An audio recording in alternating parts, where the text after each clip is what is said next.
시사오늘 윤진석이 묻는다. 한동훈은 공직자의 표상, 빨대왕 서민 교수.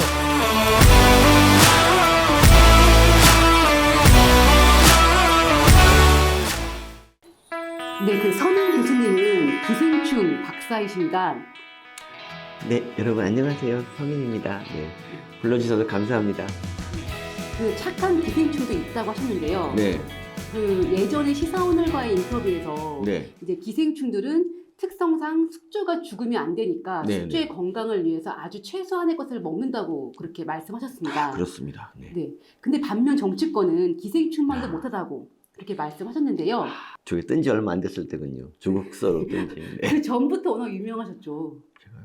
네, 그냥 워낙 뭐 지상파부터 워낙 잘 나오셨고 그러다가 이제 문재인 정권에서 민주당의 저격수가 되시면서 방송이나 뭐 강연 같은 것이 끊기셨던 그런 또 사례가 있었던 걸로 알고 있는데, 예.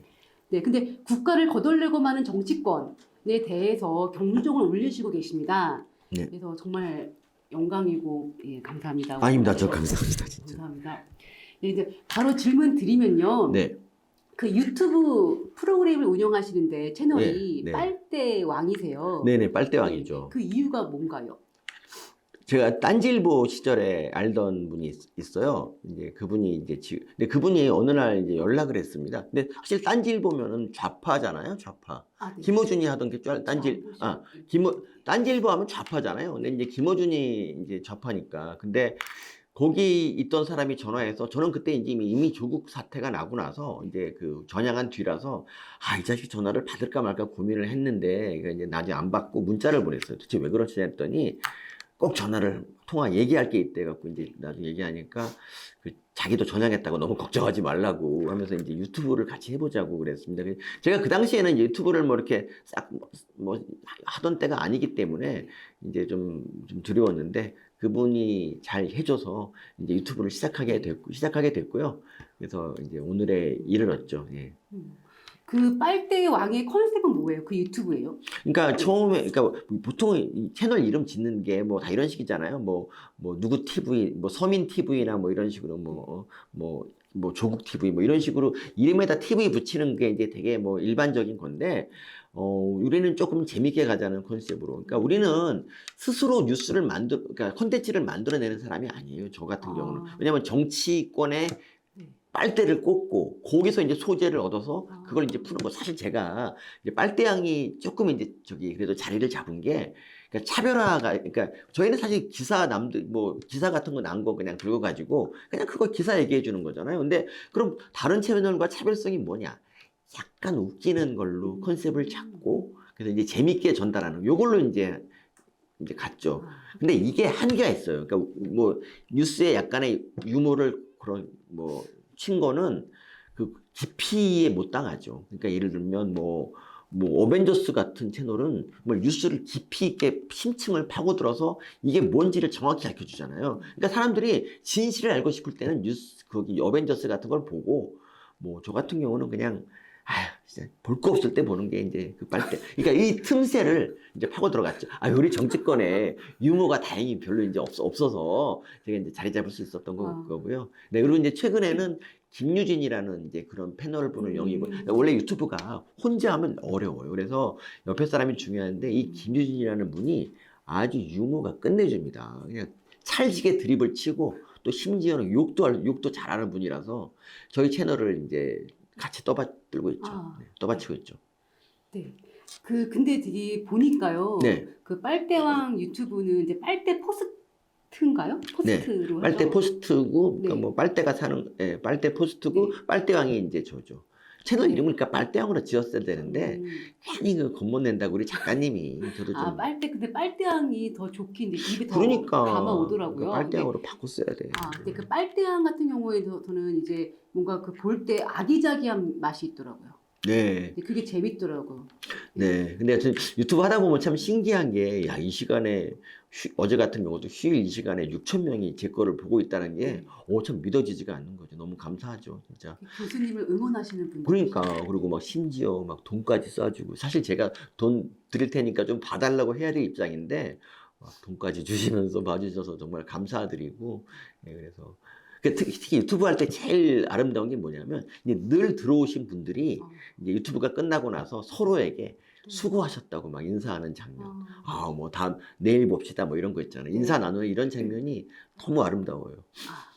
네, 이제 본격적으로 질문 이제 드리면요. 네. 저희가 이제 지난번에 고성국 정치학 박사님 네. 인터뷰를 이제 했었는데요. 네. 그 결과 저희 시사오늘에서 많은 구독자가 생겼습니다. 그래서 그 뒤로 이제 정말 셀럽 유튜버 분들과의 인터뷰를 계속 추진을 하면서 저희도 조금씩 이제 이렇게 구독자분들을 늘려나가는 좀 방안을 생각하고 있습니다. 그래서 두 번째로 이제 모셨던 분이 지금 서민 단국대 교수님이신데요. 근데 이제 저희 채널 구독자가 사실 고성국 TV 구독자의 부분 집합이라서 저를 인터뷰한다고 크게 늘지 않을 것 같아서 걱정이네요. 아, 네. 예, 근데 이제 많은 기대를 하고 있습니다. 네, 그래서 이제 공통적으로 많이 질문을 드릴 겁니다. 셀럽 네. 유튜버분들께 어떤 거냐면 내년 총선을 앞두고 과연 이제 어떤 전망이나 어떤 전략적 조언을 해주실 수 있을까 여론적 동향을 좀 들어보고 싶은데요. 일단은 오늘 8월 15일 날 이제 윤석열 대통령께서 네. 이제 또 아버지께서 이제 네. 또 돌아가셨고 네. 별세하셨는데 그 이제 광복절 오늘 네. 기념식에서 윤 대통령이 네. 그 이제 공산주의, 전체주의제에 대한 굉장히 세게 네. 이제 비판을 하셨어요. 네. 반국가 세력이다. 이거 어떻게 보셨나요? 그러니까 과거에 그러니까 광복절은 그러니까 과거에는 우리가 일본을 앞서는 게 우리의 목표였죠. 왜냐하면 이제 일본은 어쨌든 우리를 먹었던 나라고 그리고 이제 앞으로도 계속 위협이 될 수 있는 나라니까 이제 그런 생각이 강했는데 이제는 좀 달라졌죠. 이제는 공산주의가 그러니까 우리 북쪽에 있는 그 나라의 존재가 우리에게 되게 위협이 되고 있지 않습니까? 더구나 핵무기까지 갖고 있어요. 그리고 심지어 우리나라에는 그쪽 세력에 동조하는 놈들까지 있단 말이죠. 그래서 이게 참 쉽지가 않습니다. 어떻게 보면 뭐 GDP나 이런 걸 보면 우리가 압도적이지만 그래도 이렇게 내통하는 녀석들도 있고 그래가지고 이 공산주의는 일단 우리 안전을 위해서 반드시 척결해야 될 대상이기 때문에 대통령께서 이 부분에 대해서 얘기한 건 너무 잘하신 것 같고요. 네, 뭐 아까 앞으로 광복의 의미라는 게 단지 이제 일본한테 나라를 빼앗겼던 그런 경험을 잊지 말자. 일본을 미워하자 그런 게 아니라 앞으로 이 나라를 지키려면 어떻게 해야 되는지를 이제 얘기해야 되는데 그게 이제 공산주의와의 싸움 아주 뭐 적절한 말입니다. 아, 네. 내년 총선을 앞두고 요즘에 커지고 있는 위기감이 있어요. 국민의힘에서는 수도권 위기론이 지금 계속 제기되고 있는데요. 요거 실제 체감하시나요? 수도권 위기론이라는 게 이유가 뭐냐면 사실 수도권이 거의 뭐 120석, 130석 그러니까 거의 뭐 한 전체 의석의 한 3분의 1을 넘는 숫자이기 때문에 뭐 당연히 이 수도권의 성패가 되게 중요하죠. 그래서 수도권 위기론 뭐 예를 들면 뭐 경북 위기론 이런 게 나올 수가 없잖아요. 그냥 당연히 수도권 위기론이 나올 수밖에 없는데 그러니까 그 위기론을 자꾸 얘기하는 게 그냥 우리가 지금 급하다. 그러니까 선거에서 제일 중요한 게 이거잖아요. 우리가 이길 것이라고 낙관하는 것보다 그냥 항상 위기라고 이제 얘기하고 자신을 그냥 좀 더 몰아붙이고 대책 세우고 이렇게 하는 게 맞으니까 그냥 위기론이 계속 나오는 것 같습니다.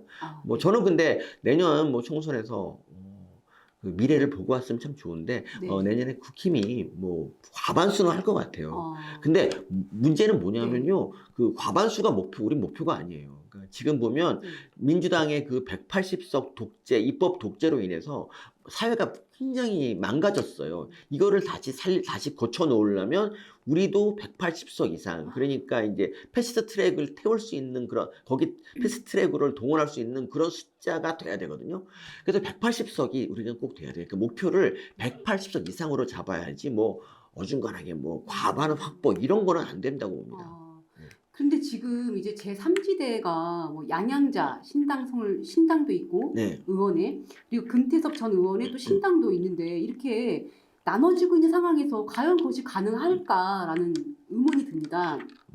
그러니까 우리가 지난 총선 때 이제 뭐 도입한 게 그 연동형 비례대표제잖아요. 근데 그 정당들은 이제 뭐 보나마나 뭐 비례대표나 몇 석 노리지 않을까 싶고 그리고 우리나라 국민들이 이제 점점 오래 살아보니까 양당제를 선호하더라고요. 그래서 다음 총선은 그래도 뭐 이제 뭐 잔챙이들이 몇 개 있겠지만 뭐 큰 위협은 안 될 것이다. 그리고 뭐 사실 양양자 씨 제가 뭐 존경하지만 이렇게 뭐 그분이 뭐 정치권에 뭐 큰 영향을 미칠 분도 아니고, 그리고 금태섭 같은 분도 개인은 뛰어날지 몰라도 이렇게 뭐 정치 세력을 갖다 동원할 수 있는 분이 아니기 때문에 결국 이제 민주당과 국민의힘이 뭐 공권일척의 대결이 될 것이다라고 생각합니다. 아, 네.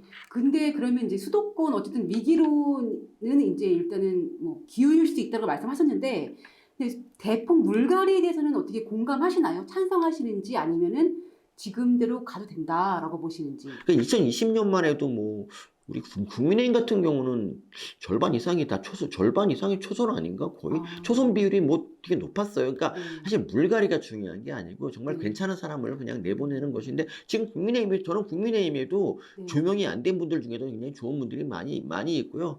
그분들이 이제 자기 역량 잘 발휘해서 뭐 이기면 좋겠다. 그러니까 저는 그러니까 이런 게 필요한 것 같아요. 그 공천을 할 때 그 그러니까 공천심사위원회가 꼭 선거 한 얼마 전에 이게 만들어지거든요.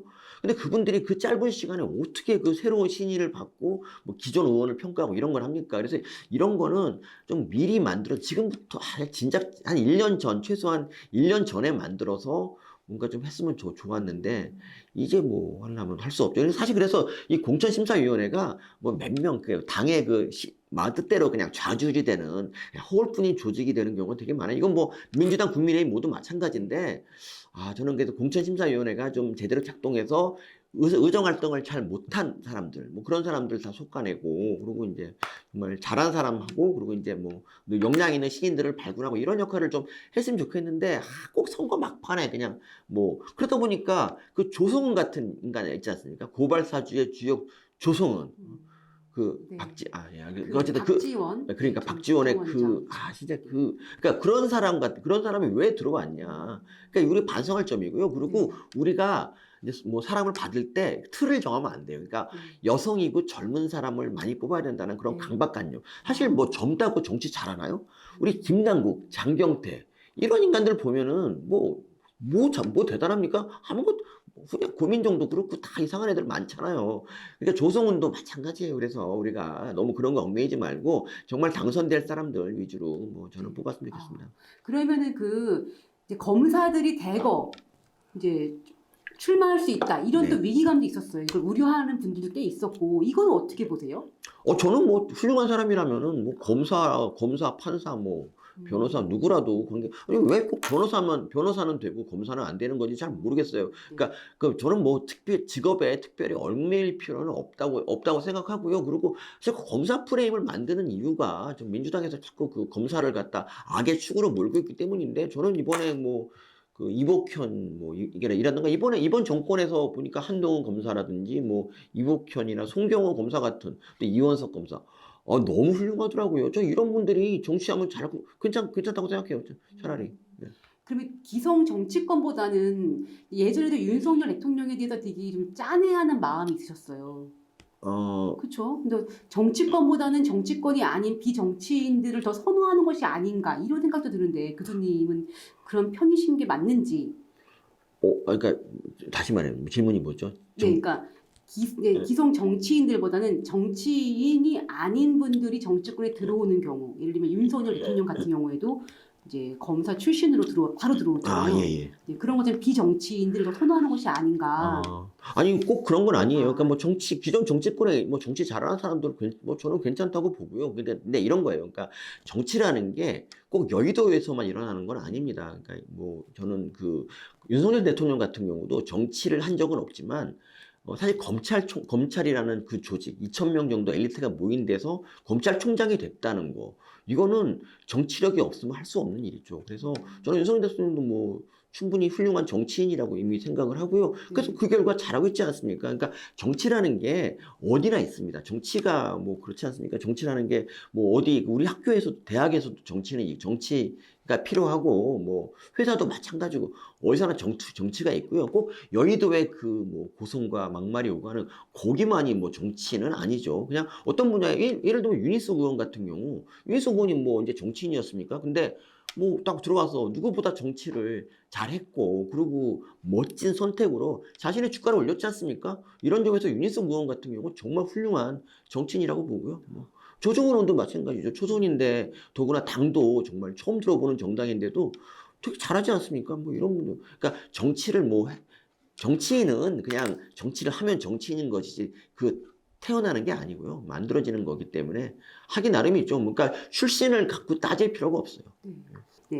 그럼 이제 또 궁금한 게 이제 지금 이재명 더불어민주당 대표가 이제 백현동 개발 네. 특혜 의혹 관련해 가지고 이제 구속영장이 청구되냐 안 되냐, 네네. 체포동의안이 될 것인가 안 될 것인가 이게 지금 관심사입니다. 네. 이거 어떻게 전망하세요?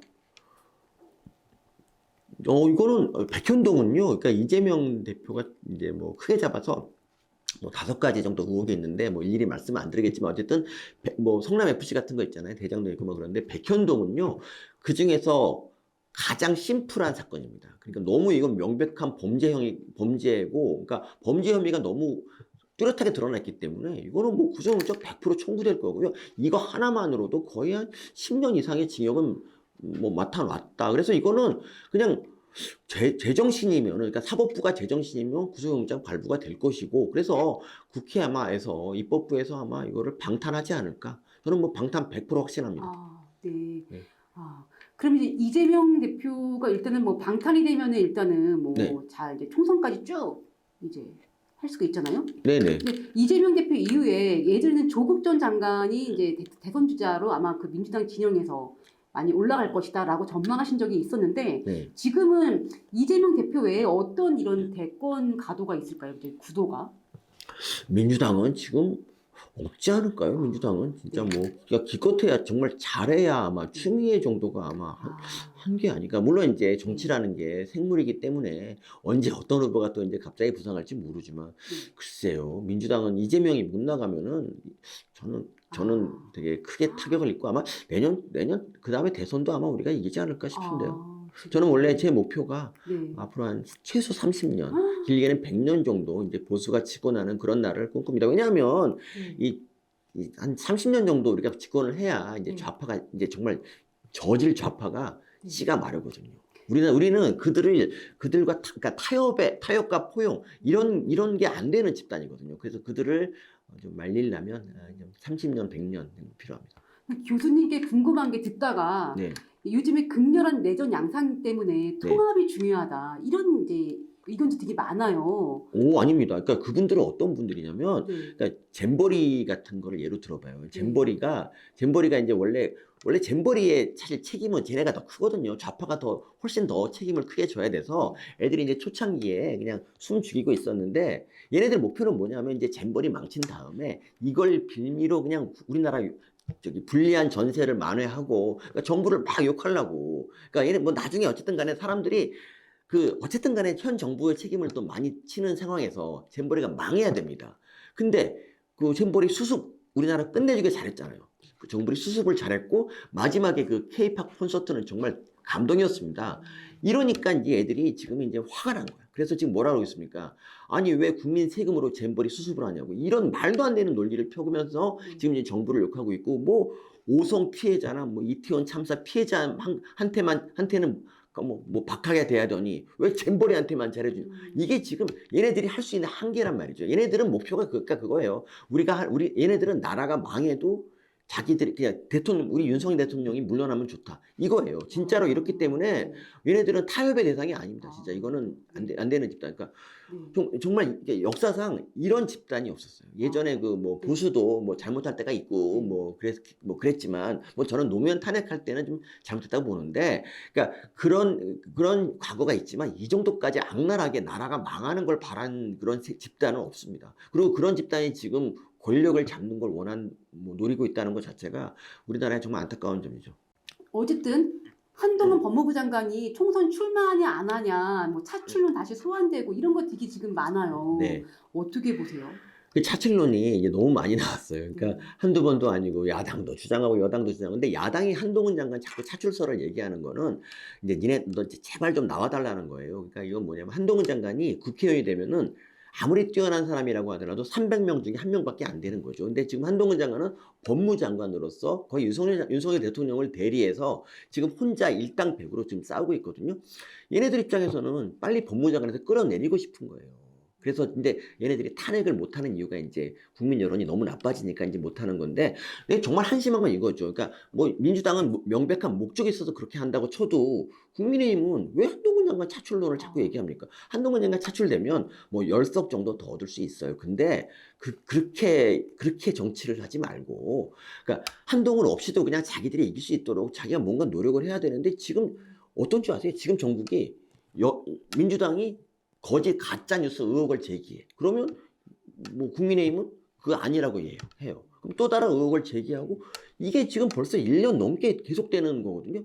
왜 우리는 주도권을 먼저 장악하지 못하는가? 왜 우리는 먼저 뭐 이렇게 예를 들면 이런 거 있지 않습니까? 검수완박이 얼마나 나쁜 정책이었는지, 쟤네들이 어떻게 이로 인해서 어떤 피해가 있는지를 뭐 이렇게 사례를 막 백서로 만들고 그 국민들한테 홍보하고, 검수완박으로 인해서 뭐가 어떻게 됐다 이런 거가 지금 굉장히 많이 자료가 있는데, 그 자료를 모아서 뭔가 이렇게 좀 주도권을 장악하고, 이놈들 나쁜 놈들이다, 뭐 거의 뭐 마약 범죄, 마약 사범하고 그냥 한 몸이다, 뭐 이런 식으로 먼저 공격을 해야 되는데 늘 방어만 하고, 그냥 걔네들 비리 드러나면 거 봐라.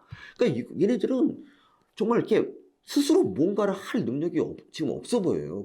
그러니까 맨날 한동훈 나오면 좋겠다, 요거만 바라는 거라고. 이게 얼마나 한심해 보이는 짓인지 참 좀 반성 좀 했으면 좋겠습니다.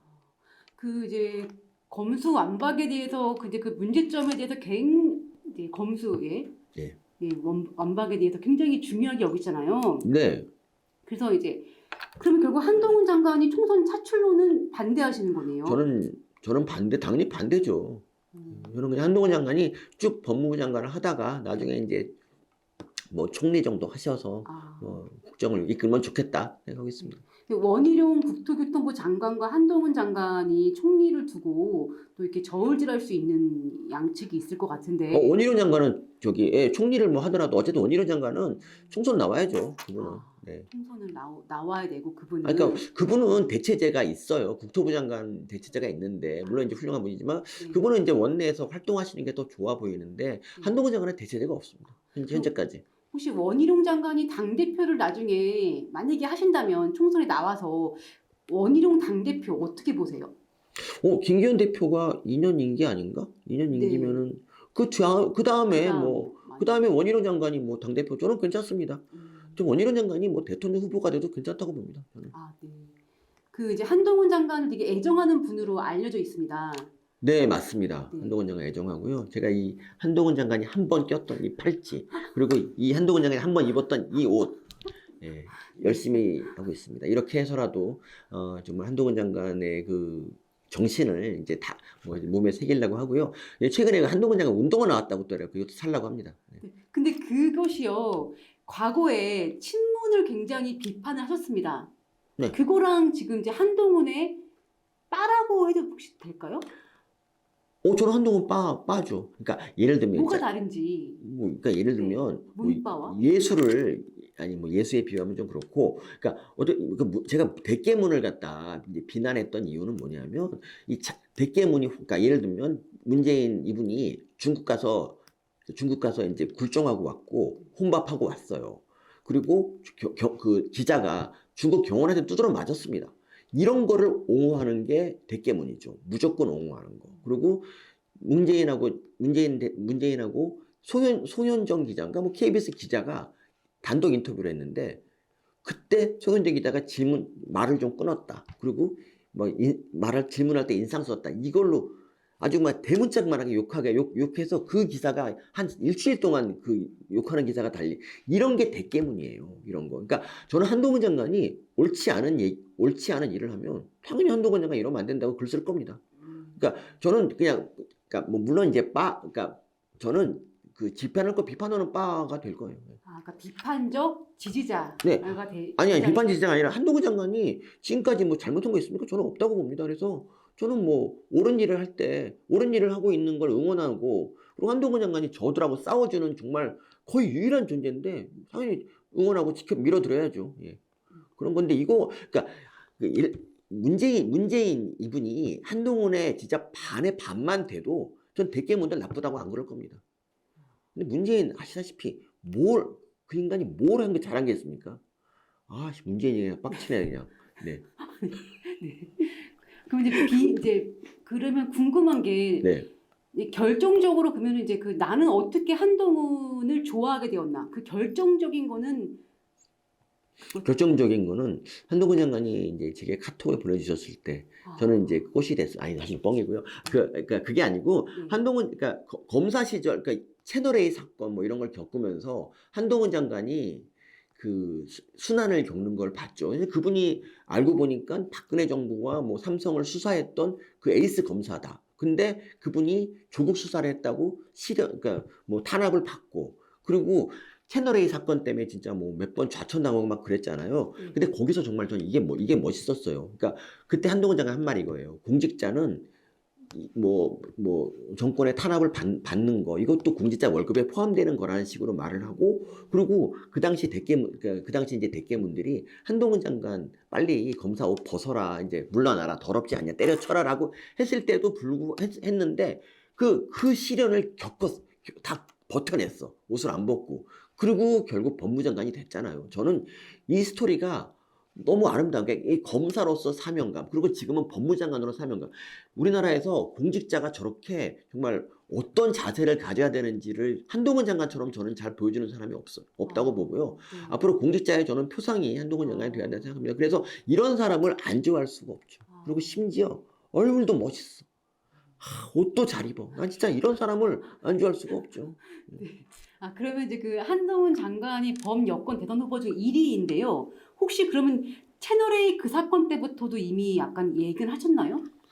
저는 그 암담한 시기에 뭐 정권이 바뀌었고 윤석열 대통령이 될 거라는 예상을 사실 별로 하지 못했죠. 그냥 단지 좋은 시절이 와서 한동훈 장관이 다시 날아오를 수 있으면 좋겠다 했는데 그게 진짜로 와서 정말 감사하게 생각하고요. 네. 네, 저는 그 날개에 깃털을 달아드리고 싶습니다.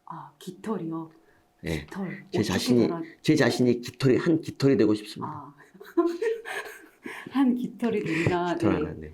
네, 그러면 범여권 대선 후보 중 한동훈 장관의 그럼 가능성은 확실히 있다고 보시는 거네요? 뭐 저는 있다고 봅니다만 이제 뭐 이런저런 여론이 있죠. 뭐 그냥 뭐 검사가 어떻게 2번 연속하냐 뭐 이런 여론도 있고 그런데 어쨌든 간에 저는 이왕이면 한동훈 장관이 됐으면 좋겠어요. 왜냐하면 그 한동훈 장관이 그러니까 이제 윤석열 대통령 이후에 한동훈 장관이 딱 완전 자리를 잡아 놓으면 그 다음에 이제 10년 동안 나라가 태평성대가 이제 됐으면 그 다음에 세 번째 되는 사람은 조금 더 쉬울 거거든요. 그래서 그러니까 두 번째는 에이스가 나와야 돼. 에이스. 우리 에이스가 한동훈 장관이기 때문에. 근데 뭐 다른 사람이 나간다 그럼 뭐 전 그분도 열심히 지지할 겁니다. 보수일 경우. 보수일 경우죠, 당연히. 보수일 경우. 네. 네, 그러면 제가 궁금한 게 네. 한동훈 장관은 이제 나중에 혹시 이제 뭐 단박을 뛰던가 그분을 이제 보러 가서 네. 여쭙고 싶은 게 MBTI예요. MBTI. 사실 제가 어떻게 보세요? MBTI를 제가 잘 안 믿는 게 네. 뭐냐면 제가 이제 저는 내성적인 그런 사람이었거든요. 그러다가 나중에 너무 친구가 없고 외로워서 이제 웃기는 걸 막 장착해가지고 외향적으로 바뀌었어요. 그래서 MBTI를 할 때 보면은 어떤 딜레마가 있냐면 야 내가 이거 원래 내 모습을 써야 되냐 아니면 지금 모습을 써야 되냐 이런 거가 이제 막 헷갈리고 막 그래서 뭔지 잘 모르겠는데 한동훈 장관이 내가 이제 그래서 저기 찾아봤더니 한동훈 장관이 그 MBTI가 나와 있어요? INTJA일 것이다. 사회성 좋은 내향형이라 그러는데 저는 한동훈 장관이 내향형이라고 저도 생각을 합니다. 그래서 그러니까 뭔가 내향형인 사람은 자기 자신을 막 더 극한 상황으로 몰고 가서 결국 목표를 이뤄내는 사람이라고 이제 저는 생각하거든요. 근데 한동훈 장관은 뭐 아닌가? 한동훈 장관은 저는 약간 내향적인 사람일 걸로 보여요. 그리고 그래서 INTJ가 전략가 유형이라는 걸 추측을 이제 많은 분들이 하고 계시다는 거네요. 네네 그렇죠. 그러면 교수님께서도 아마 그럴 것이다라고. 저는 거기에 동의하는 거죠. 네. 동의하신다. 네. 나중에 정말 궁금하네요. 실례지만 교수님의 MBTI는 저는 비밀인 거죠. 저는 이제 할 때마다 그러니까 좀 다 다르게 나와가지고 제가 잘 모르겠습니다. 제가 진짜. 네, 이제 몇 가지 질문 더 남았는데요. 네. 내년 총선은 윤석열 대통령의 중간 평가입니다. 국정 운영을 위해서는 아까 뭐 180석 가까운 의석수가 확보가 돼야 된다. 네, 180석 이상의 넘는. 사실 저는 200석까지 봅니다. 200석까지 빨리 했으면 좋겠습니다. 그래서 좀 국회의원 좀 자를 놈들이 있어가지고 좀 3분의 2 잘라야죠, 빨리. 네. 네. 굉장히 혁명적인 말씀이네요. 아닙니다. 뭐 선거로 인해서 200석을 얻어서 얻는다는 이건 뭐 그렇게 봐도 뭐 할 수 없죠. 네. 선거혁명적 관점에서 정말 네. 그렇게 크게 대승을 거둬야 된다라고 네. 말씀하셨는데, 그러니까 그렇게 바라고 계시는데 공천이 중요한데 최근에 네. 모 서울, 이료 서울 뭐 잘 아시겠지만 네. 그쪽이었던 매체였던 것 같아요. 그쪽에서 이제 기사가 났어요. 네. 이제 공천 부적격자에 대한 것이 막 파다하게 돌았습니다. 네. 거기에 이제 현재 주류는 아니지만 네. 유승민, 이준석 아. 이렇게 관련해 가지고 이분들도 공천 이 개파는 좀 어렵다 이런 얘기 나왔는데 어떻게 보세요? 필요하다 안 필요하다? 이준석, 유승민은 그 국민의힘의 거의 암적 존재죠. 이분들을 공천하면은 보수가 등 돌릴걸요, 오히려. 그러니까 저는 선거 이기려면 이분들 공천 주면 안 됩니다. 아, 아니, 그러니까 이분들 보시면 그 우리 당에 이렇게 뭐 여권에 뭔가 좀 조금 안 좋은 일 있을 때는 제일 신뢰하는 분들이 이분들이거든요. 이런 분이 우리 편입니까? 당이라는 거는 어쨌든 특정 정권 획득을 목표로 같이 달리는 동지들이 당원인데 당원이 아닙니다, 이 인간들은. 그리고 이현주도 마찬가지고요. 이런 인간들은 다 이번에 속아내야죠. 이준석 전 대표가 지금 총선 이대로 가면은 100석 정도 위험하다. 100석밖에 안 된다. 네. 근데 그거는 그러면 어차피 동의하지 않으시는 저는 거죠? 그 인간 말에 동의한 적이 그러니까 최근 1년 동안 그 인간 말에 동의한 적이 없습니다. 뭐 그리고 그 사람이 전 대표였다고 해서 이렇게 뭐 기사화가 되는 것도 저는 적절치 않고요. 언급하는 것도 그냥 근데 그 인간은 이런 겁니다. 그냥 국민의힘 소속으로 여당을 까니까 이제 좌파 방송들이 계속 불러주는 것이지 그냥 그 사람 말이 뭐 가치가 이만큼이라도 있어서 그런 것도 아니고요. 그분 역시 그냥 깃털도 안 되는 인간이라 생각합니다. 근데 일각에서는 네. 유승민 전 의원과 이준석 전 대표가 만약에 둘 다 공천을 못 받을 경우에는 그 개파가 나가서 네. 연동형 비례제에 의해서 이제 당을 창당했을 경우에 의석을 확보할 가능성이 높다. 그렇기 때문에 유승민 전 의원은 안 주고 이준석 전 대표는 노원으로 공천을 주는 가능성이 상당수 높다라고 이야기하는 분들도 있더라고요. 어떻게 보세요? 저는 연동형 비례대표, 그러니까 여기서 국민의힘에 알아서 나가주면 그 사람이 뭘 하든지 저는 크게 관심이 없습니다. 국민의힘에서 나와주면 전 그걸로만 해도 감사합니다.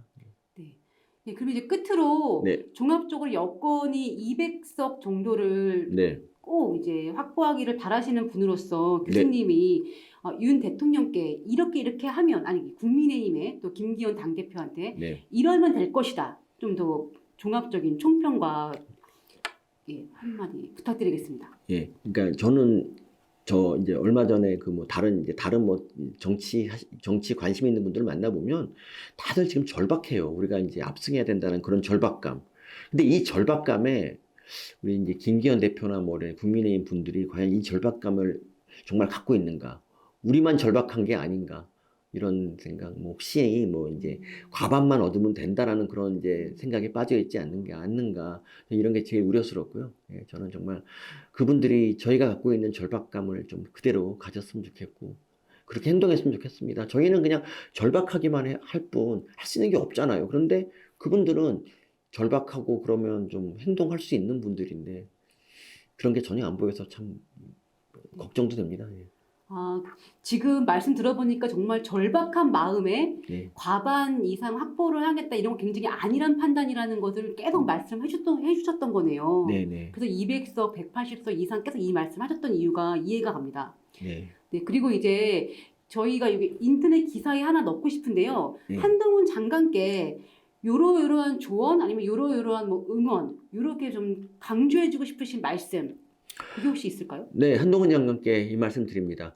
뭐 법사위나 뭐 이제 국회 뭐 대정부 질문 같은데 한동훈 장관이 많이 나가시고 뭐 국회 뭐 체포동의안 위한 설명도 하시더라고요. 너무 많은 일을 이제 축정을 하는데 참 그게 안타까워요. 그냥 지켜주지 못해서 그냥 그 민주당에서 한동훈 장관 물건 늘어져서 한마디라도 던지면 뭐 세게 말하면 뭐 언론에서 크게 대서특필되고 그러고 나서 이제 다음날 또 이제 뉴스 나와서 아니 뭐 CBS 김현정 프로 나와서 한동훈 그거 내가 보니까 안 되겠더만 뭐 이런 식의 그런 자기 그 떡상하는 그런 소재로 쓰이고 있는 현실 너무 가슴이 아프고요.